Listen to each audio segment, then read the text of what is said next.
Hi, my name is Amanda Dunnuck, and I am a senior at Cal State Fullerton majoring in communications. I am also currently interning for College Web Media. Today, I have the pleasure of speaking with the brilliant author Ann Kidd Taylor.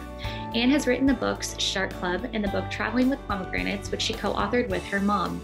Ann has a lot of really inspiring advice and personal experience about finding your necessary fire and navigating your life and your personal relationships after graduation.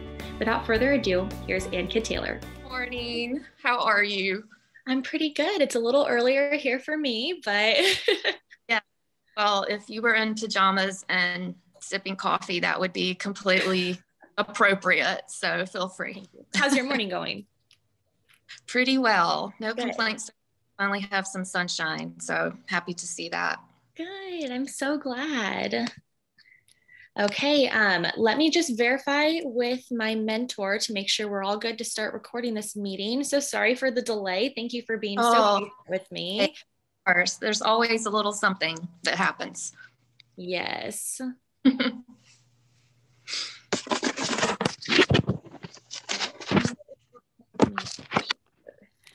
Okay.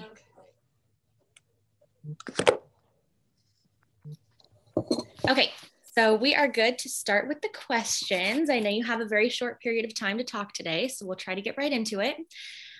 So to begin, your book, Traveling with Pomegranates, walks through your relationship with your mom as you're both going through some pretty big life changes. Can you elaborate on your working relationship with your mom and how did this impact your relationship? How did writing the book impact it? Yes. Writing the book with my mom was an incredibly unique and rewarding experiences. And it's one of those things that was both an exercise in creative partnership and an exercise in mother-daughter relationships. And, you know, we worked very well together. And in fact, we are thinking about collaborating again. It worked that well. We just had fun. And, you know, the older I get, I find it more and more just how special it was, what we did. And not just the process itself of asking those deep questions about those big thresholds and having those conversations together. Our process was we would have a conversation, we would go to our separate homes and write, and then we would swap our chapters, we would read, we would give each other the good, the bad, and the ugly. We would talk and then we would go back. But, you know, so I guess it was kind of multi-layered and all the things that was happening, the creative process, the conversations, all of that just created a very rich and memorable experience that I'm so grateful that we had. I can imagine. I bet that book is kind of like a time capsule too. It takes you back every time you think about it. Oh, that's great. Yeah. So I'm sure a lot of college women around that age have a very similar relationship with their mom as they're going through that time period with the big changes and the big questions. How did you and your mom grow back together, and how did this influence your individual growth? Yeah, I think what we realized, and I think what my mom realized before I did, and very quickly at that point when I was graduating from college, was that if we were going to have a close, meaningful kind of relationship, then the dynamics of that mother-daughter relationship were going to need to evolve and change from where I'm the little girl and she's the mom and she kind of, you know, weighs in and I do what she says. And, you know, I mean, we grow up, things change, and that means the relationship needs to change too if it's going to be one we want to stay in, right? And I think that works both ways. So when I graduated from college, I think that became clear to her. I think she felt, wow, Anne's been away for 4 years and she's really growing. And this old dynamic is not exactly what she wanted. And again, I think she was more aware than I was. So I think that's where that Demeter and Persephone myth came in, that became such a model for for when we were writing. But I would say that also at the heart of our relationship, it became really clear that respect had to be at the center of it, maybe more than love, but really without that respect. So. Yeah. Because you guys had to kind of learn how your new relationships fit together and how to figure that out and move from there. Yeah, how is it going to fit together? And I think as daughters grow older, sometimes our relationships with our moms can start to feel more like friendships, and that is a wonderful thing. And certainly, I think my experiences with my mom, how that relationship evolved, how it changed, the impact that it had on me individually. I mean, it was a teacher. I mean, and I'm a mom now too, and so I would be not very smart if I didn't take a lot of those lessons and apply them to the relationship with my son, so. Yeah, no, that makes sense. It's really cool that you get to kind of live through that right now too and understand where your mom was as well. Yeah. So your mom is a writer. And do you think that this kind of pushed you away from writing, made you want to write? Do you think that you always knew that you wanted to write, even though maybe you didn't always want to go along the same path that your mom did? And how would you help other people find their necessary fire? Mm-hmm. Yeah, I wanted to be a writer when I was a very little girl. And as I grew older, especially when I got into college, my interests were, I guess, widening as they do. And I still loved writing and I still had that pull, but I also became completely enamored with history, and Greek history in particular. And then this other little thing crept in, which was certainly if I'm going to, what I do has to look different than what my mom does. That if I'm going to blaze my own path, it can't be what she does. It needs to be different. It needs to look different, even though it might be what I want to do. I mean, the things that we tell ourselves, but, I think some of that sometimes is necessary in a way, because it led me back to that first deep impulse, which was to write. So the advice that I would give young people, whatever it is that they want to do, is to really listen to that deepest impulse, that voice inside. What is it saying? Are you going to listen to it? Are you going to trust it? Do you have the courage to stand by it? Even when other voices are coming in, and sometimes that voice belongs to us. Sometimes the hardest thing in the world is just to have the courage to be yourself. So that's what I would say, is to listen to that voice inside. And real quickly, I came across a really beautiful Emily Dickinson line, and she talked about the phosphorescence inside, and that it was about finding the phosphorescent light within, that was the genius behind poetry. And I thought, oh my gosh, like that's the voice inside. That's the light. That's the genius beside who we all are. We all have that genius somewhere.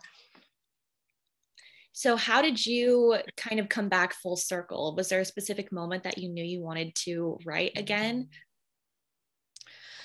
Oh, it was such a, I look back now and it feels like I had to go through a nice labyrinth, a maze of sorts to do it. I would say it both felt like a very long process, and also a clear moment too, where I said, no, this is it. I'd gotten into a pattern of being very indecisive. And so I suppose there was a moment where I finally said, no, this is what I want to do. Stop messing around. And then, of course, thus began the next really, I guess, difficult phase of, okay, so how do you do it? How do you do it? What's next? Do you just all of a sudden say, I'm a writer? So it was a long process. I'm sure. I can only imagine, because you're your own boss. You kind of get started somehow. When Amanda and Ann return, Amanda asks Ann what she does when she's feeling down and not very positive. This interview is brought to you by College Web Mentor. Check out their student reviews under testimonials and sign up for daily or weekly motivation messages at collegewebmentor.com. Now, back to Amanda and Ann. Is there anything that you do when you're down and not feeling very positive to pick yourself back up? I watch 30 Rock. That's not the only thing I do, but I think one of the things I do is I will watch something funny, or I will read something that I really, really love, even if I've read it before. Mm-hmm. I often will go to Emily Dickinson's poetry because it still never ceases to kind of, knock me backwards at how exquisite her poetry is. I will go outside. I find that just being outside, even if I tell myself just walk to the mailbox and back, is enough to make me want to stay outside. And I actually get a lot of inspiration from being outside and just listening. It's a lot of, that's how I brainstorm. I do a lot of my creative brainstorms when I'm walking and things can just get quiet and I can really listen. But yes, 30 Rock also seems to never fail. Just laughing is, I find, such a healing thing to do. I like to laugh, so. Can totally change your mood. Absolutely. So where exactly, you said you find some inspiration when you're walking around, doing things like that outside, where do you feel like you find your inspiration now? Because it seemed like a lot of your writing earlier is kind of paralleled your life. Yeah. So I'm in North Carolina now. Mm-hmm. When I was writing my novel, The Shark Club, I was living in Southwest Florida on a little island, which turned up in the book. But I think I brainstormed all of those chapters walking around that island. And like I said, I would get outside and things would just get very quiet around me with no distractions. And I could really listen and I could just see scenes playing out. And I could hear my character Maeve talking and trying and just almost playing it out like a movie scene. Mm-hmm. So I did a lot of walking and observing in nature. And, I found the little burrowing owl nest and the osprey and the ibis that would come like walking through the yard. All of that is, I find, endlessly beautiful and inspiring. So, flash forward one hurricane and one big move later, we're in North Carolina.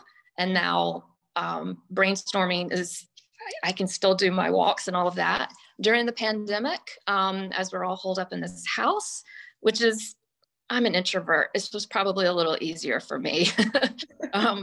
But, there are some figures in my life that I repeatedly go to.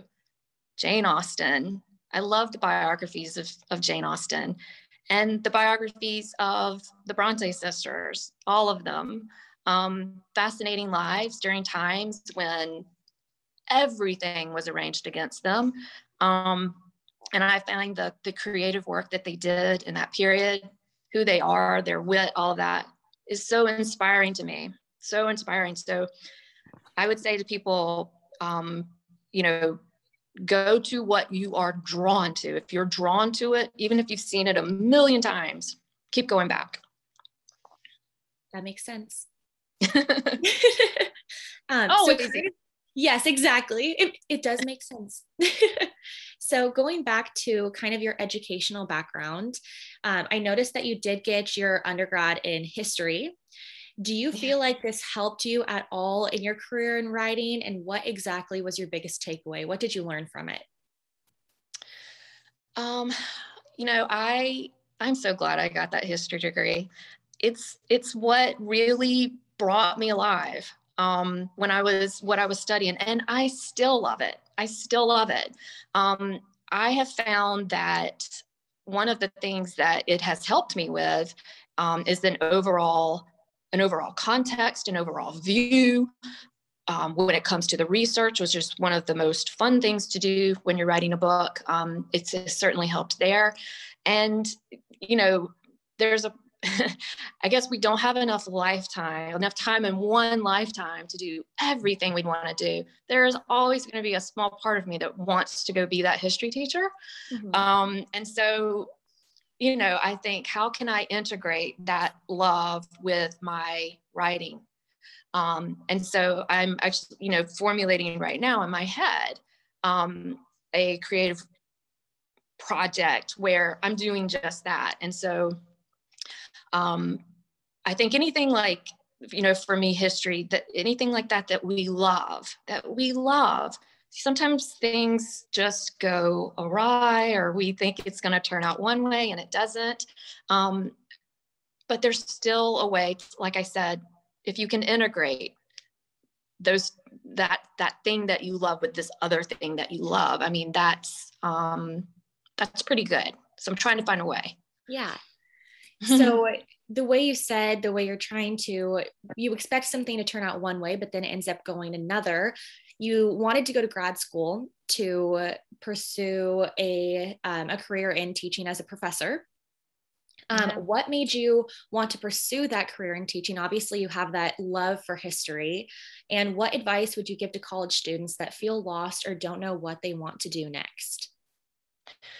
Yeah, I was very drawn to the idea of graduate school and sticking with that profession of history because I simply wanted to be in that world and with that material and talking about it all the time. And unfortunately, maybe for my son, he feels that role now. We share. Luckily for me, he actually has this real love for history, and so I'm finding that we can talk about a lot of this stuff. But really, it was just about wanting to dwell in that place. And of course, it was competing with my love of and that pull towards wanting to write. And ultimately, I had to make a decision. I needed to make a decision. I didn't want to continue with both. I wanted to pick. I would tell young college students that are trying to decide what it is they want to do. Like I said, one, to really try to listen to that deep pulse inside and what is it? And if you can find a way to do that in a way that that you can support yourself, that's great too. But, being happy is really important. And being happy is not just a trite thing. Like, I think it really matters to think about what brings you that deep gladness, what makes you happy. If it's something that brings you meaning into your life, if you can match that, a lot of hard work with where your work is sourced, if it's sourced from this place of your soul or that deepest place in you, then you're really onto something.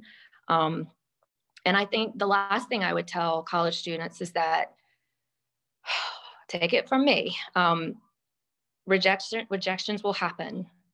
And if there's one thing I could say, it would be try not to let that rejection become an indictment of yourself, your abilities, and your potential, like I did.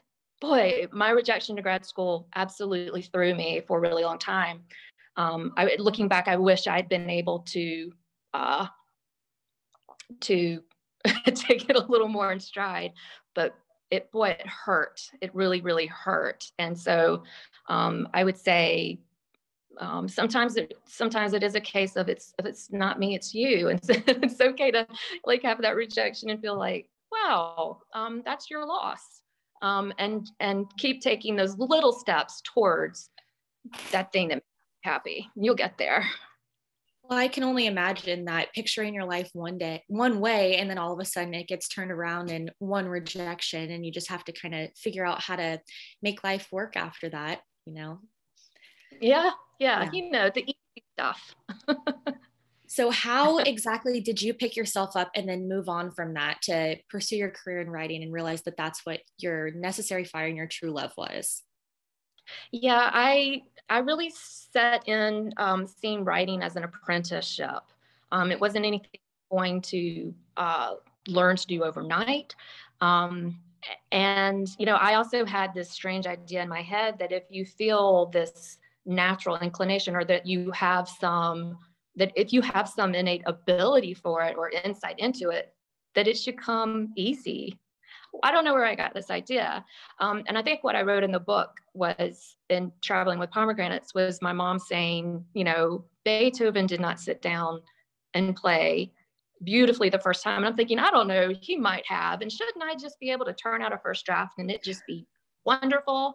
Well, no. And so that was a little something that I had to learn over that very long apprenticeship that went on for years, where I was working for a local newspaper, writing essays, taking some classes in writing, doing a lot of reading, which will help teach you how to write.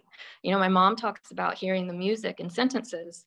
And so I think when you're reading, especially fiction, your ear becomes a little attuned to hearing the lyricism of a sentence. And I think that's why there are some of us out there that love books and love reading and writing, that can pick up a book and read a sentence and just kind of want to squeal and how beautiful it is and wish that we'd written that sentence. So it was a long many years of doing just that. And of course, taking that on, and also life is still happening. It was just it was a long process. I'm sure. That was a very poetic way to put it. I don't know. I'm a little winded. Oh, no, I love it. So I know we're coming to the end of our time. I know you have something else that you got to go to today. Thank you so much for meeting with me. Thank you so much for talking to me. This means so much. My mom and I both love your book, and I can't wait to read Shark Club. That's definitely on my reading list for next. And then on behalf of, thank you. Thank you. And on behalf of college students, thank you so much for your time, your thoughts, your wisdom, your words, your advice, and everything in between. Well, it was a pleasure talking with you today, and my best to your mom too. Thank you so much. I hope you have a great rest of your day. You too. Me too. Bye.